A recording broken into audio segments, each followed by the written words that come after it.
Hello guys, good morning. তোমরা কেমন আছো? আই হোপ তোমরা ভালো আছো, আমিও ভালো আছি। তোমাদের কাছে আবার নতুন একটা ব্লগ নিয়ে চলে না, স্কিপ না করে পুরো ব্লগটা দেখো। আই হোপ তোমাদের ভালো লাগবে। তো অনেক দিন তোমাদের সামনে আসেনি, যেহেতু আমি ছিলাম না, ব্লগ দিইনি, যেহেতু আমি বাড়ি গিয়েছিলাম। তো দেখো, বাড়ি থেকে এসে আমার গলাটা প্রচণ্ড বসে এসে ঠান্ডা লেগেছে, যেহেতু ওখানে প্রচণ্ড গরম। মানে কি বলবো, বলার নেই, এতটাই গরম যে ঠান্ডা ছাড়া থাকাই যাবে না, ঠান্ডা জায়গা ছাড়া ওখানে থাকাই যাবে না, প্রচণ্ড গরম। তো যাই হোক, আমি বাড়ি চলে এসেছি। কি ধুলো পড়েছে, ইটগুলোর মধ্যে প্রচণ্ড ধুলো পড়েছে।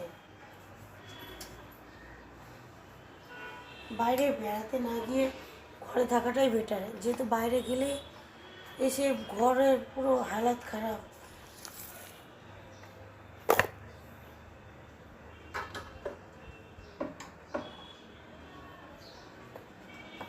আরও চাপ পড়ে কাজে বেশি।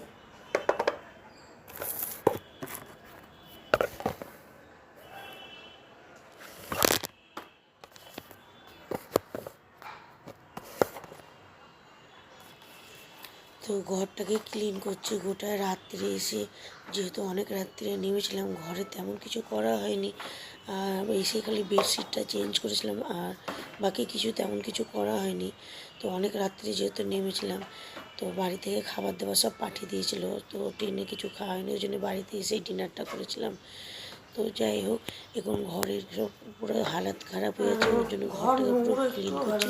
তো যতটা পাচ্ছি তোমাদেরকে শেয়ার করবো, যতটুকু কি বলবো, যতটুকু করবো ততটুকুই তোমাদের শেয়ার করবো।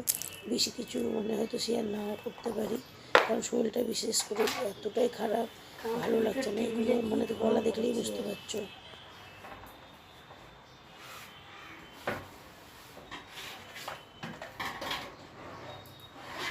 সত্যি কথা বলতে আমার অগোছালো ঘর একদম পছন্দ হয় না। দিব অল্প কিছু, অতটা বাড়ির কিছু তোমাদেরকে শেয়ার করতে পারলাম না, যেহেতু এগুলো থাকতাম। কিন্তু এত গরম ওখানটায়, আমাদের বাড়ির ওখানটায়, বাড়ির মতো বহরমপুরে এতটাই গরম, থাকতে পারছি না, প্রচণ্ড গরম। নাহলে এগুলো থাকতাম। আর আমার স্কিন দেখো কেমন হয়ে গিয়েছে, কেমন বলতে গরম প্রচণ্ড, ওর জন্য দেখো কালো কালো লাগছে আমাকে দেখতে। তো কী বলবো, তাও তো সেভাবে গরম বলে ঘুরতে বেরোয়নি, অনেক যাওয়ার কথা ছিল। তো যাই হোক, যাইনি।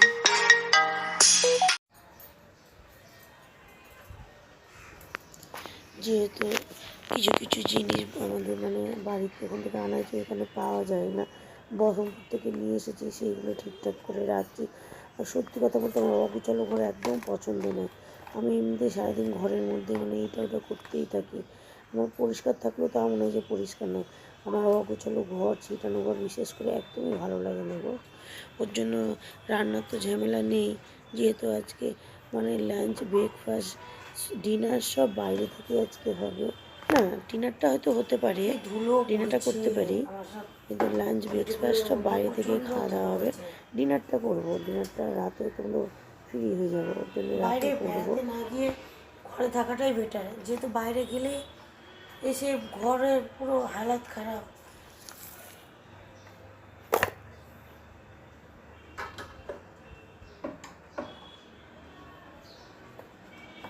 আরও চাপ পড়ে কাজে বেশি।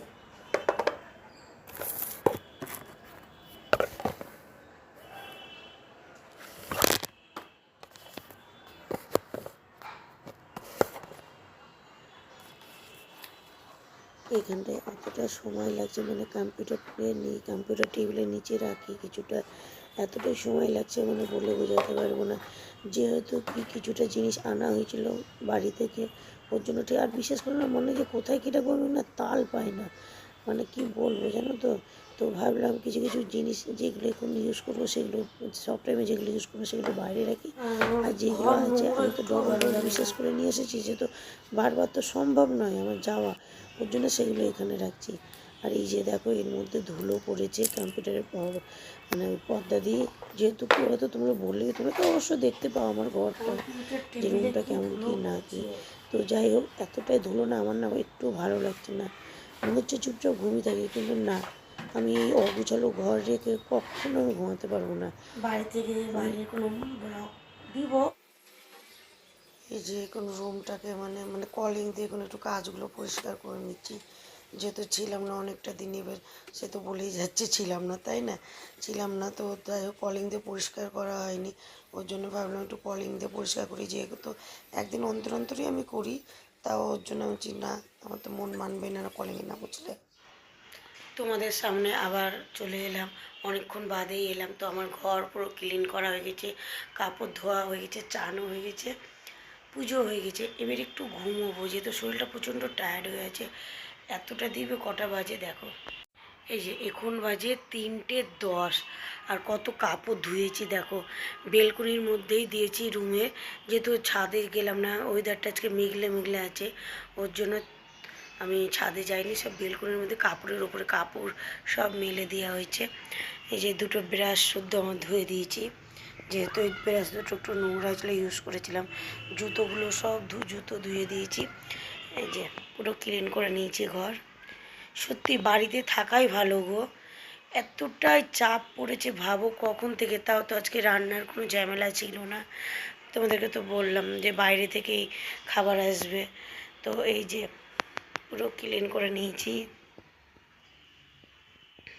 দেখবে এখানেও একটা দড়ি দিয়েছি হালকার উপরে, এইগুলো সব বাবুর তাওয়াল, মানে মুখ মোছার জন্য তাওয়ালগুলো, এইগুলো মানে বাইরে জল ঝরিয়ে তবে ঘরে দিয়েছি হালকাগুলো। আর এখানটায় একটা দড়ি টাঙানোর কারণ, যেহেতু যখন বাইরে থেকে আসি না, হয় বারান্দায় দিই, না হলে ঘরে দিই, যে কাপড়গুলো হাওয়ার মধ্যে একটু শুকাবে বলে। তো এই যে আমার পুজো করা হয়ে গেছে। দুঃখের বিষয় বাবাদেরকে একটাও আমি ফুল দিতে পারিনি চরণে, যেহেতু বাজার যাব তারপরে নিয়ে আসতে পারবো, তো ওর জন্য বাবার চরণে ফুল দিতে পারিনি, ক্ষমা করে দিও বাবা, ওং সাইরাম।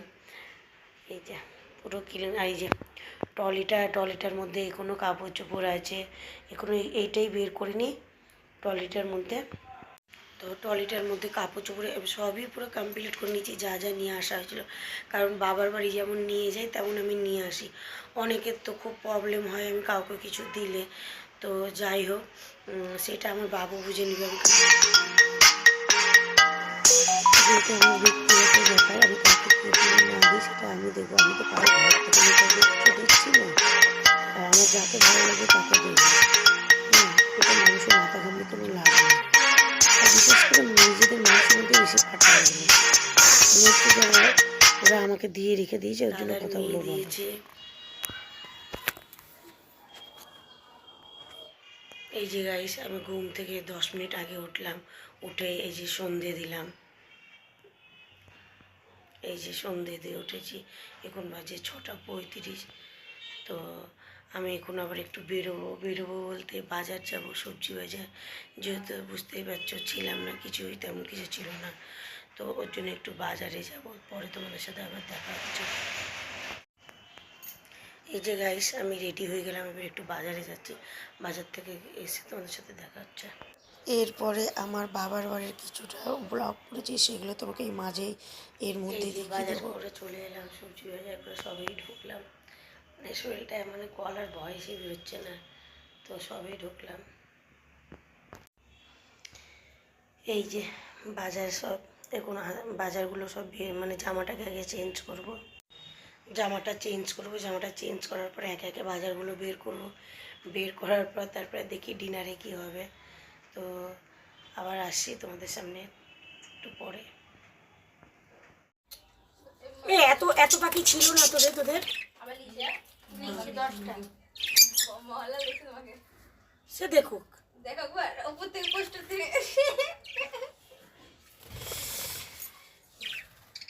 আমার হাসি পাই কি বলতো, তোর পাপা তখন ছেড়ে দিয়েছিল, আসলে এত রোদের জন্য